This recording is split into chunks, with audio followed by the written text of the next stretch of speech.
দীর্ঘ ১ মাস অপেক্ষার পরে আমাদের খুশির দিনটি চলেই আসলো। আর এই খুশির দিনে আমরা সবাই মিলে অনেক অনেক মজা করেছি, আর মজা করবোই না কেন, কারণ দীর্ঘ ১ মাস আমরা এই দিনটির জন্য অপেক্ষা করেছি। মাঝে মাঝে মনে হয় এই সুন্দর দিনগুলো যদি বেঁধে রাখা যেত তাহলে হয়তো খুবই ভালো হতো। এই সুন্দর দিনের স্পেশাল একটা ভিডিও আপনাদের সাথে শেয়ার করার জন্য চলে এসেছি। হ্যালো এভরিওয়ান, আসসালামু আলাইকুম। সবাইকে জানাই ঈদ মোবারক। আশা করছি আপনারা সবাই অনেক ভালো আছেন আর ঈদটা অনেক ভালো কাটছে। তো আজকে আমাদের ঈদের দিনের সবচেয়ে বেশি খুশির দিন। এই ঈদের আনন্দতে সবার বাড়িতে হয়তো সকালবেলা থেকে রান্না বান্না শুরু হয়ে যায়, তেমনই আমাদের বাড়িতেও সকাল থেকে রান্না বান্নার আয়োজন চলছে। মানে ঈদের দিন সকালের টাইমটা যে কিভাবে চলে যায় সেটা তো বুঝতেই পারি না, কারণ সকালবেলা রান্না বান্না করতে ব্যস্ত থাকা যায়, আর রান্না বান্না করতে করতে দেখা যায় নামাজের সময় হয়ে যায়। আর আজকের এই স্পেশাল দিনে অনেক অনেক রান্না বান্না করতে হবে, যেসব রান্নাগুলো আমি সব নিজের হাতেই করব। প্রথমে তো আমি সেমাইগুলো রান্না করে নিলাম, আর তারপর চিকেন রোস্ট বানানোর জন্য চিকেনগুলো ভেজে নিচ্ছিলাম। আমার রান্না শেষ হওয়ার আগে দেখি ফারহানা বাবা নামাজ পড়তে যাওয়ার জন্য রেডি হয়ে গেছে, সেই জন্য তাকে একটু সেমাই দিয়ে দিলাম। আর সেমাই খাওয়ার পরে ফারহানা বাবা চলে যাচ্ছে নামাজ পড়ার জন্য। আর তার একটু পরে আমরা সবাই মিলে রেডি সেডি হয়ে চলে গেলাম আমার একটা খালার বাসায়, আর ফারহান তার নানুর বাসায় গেছে, কারণ ঈদ সালামি কালেক্ট করতে হবে। যে দেখেন ফারহানের কিন্তু ফারহানের খালামনির কাছ থেকে ঈদ সালামি নিল। আর আজকে যেহেতু ঈদে অনেক অনেক সালামি তুলতে হবে, ফারহান বাবা তো সালামি পেয়ে কোথায় রাখবে সেটা বুঝতেই পারছিল না, সে পাঞ্জাবের পকেট খুঁজছিল। তারপর ফারহানা বাবা নামাজ পড়া শেষ করে এসে খেতে বসেছিল, পোলাও আর গরুর মাংস দিয়ে খেয়ে নিচ্ছিল। আর ফারহান এদিকে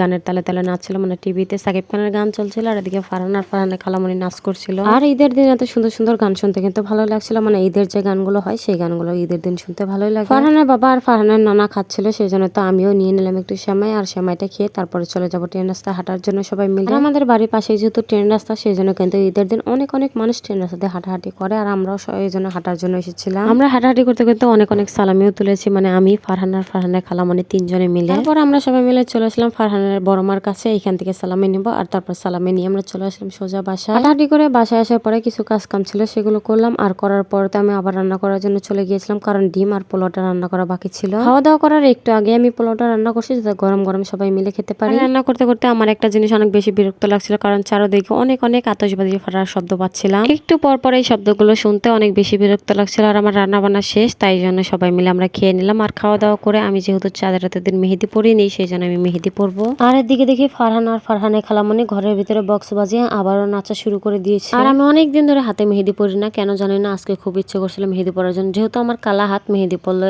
তেমন একটা ফোটে না, সেই জন্য বেশি একটা পরা হয় না। আর আমি এই যে সিম্পল ভাবে মেহেদি দিয়ে চলে এসেছি, দেখেন তো আমার মেহেদিটা কেমন হয়েছে। আমার একটা খালা আমাকে এই মেহেদিগুলো দিয়ে দিয়েছে, জানি না কার কাছে কেমন লেগেছে, তবে আমি যেহেতু কালো মানুষ, আমার কালো হাতি আমার কাছে অনেক ভালো লাগে, আমার কাছে মেহেদি পরে অনেক বেশি ভালো লাগছিল। আর আমি দু হাতে মেহেদি পরে বাড়ির আশেপাশে একটু হাঁটাহাঁটি করছিলাম। আমি কিন্তু ঈদের মেন ড্রেসটা এখনো পরিনি, মেন ড্রেসটা পরে আরেকটা ভিডিও করবো, সেটাও আপনাদের সাথে শেয়ার করবো। আর মেহেদিটা হাতে থেকে তুলে তারপর চলে আসলাম সালামি গোনার জন্য। কত সালামি পেয়েছে যে দেখেন, ফারহান আর আমি দুজনে মিলে এতগুলো সালামি পেয়েছি আজকে আলহামদুলিল্লাহ। মেহেদির রং কালো হলে আমার কাছে জানি না কেন একটা ভালো লাগে না, লাল টুকটুকে কালার হলে মেহেদির রংটা দেখতে অনেক বেশি সুন্দর লাগে। এটাই ছিল আমার ঈদের দিনের সকালের ছোট্ট একটা ভিডিওটি আপনাদের কাছে কেমন লেগেছে অবশ্যই কমেন্ট করে জানাবেন। আপনাদের সাথে দেখা হচ্ছে পরবর্তী কোনো ভিডিওতে। আল্লাহ হাফেজ।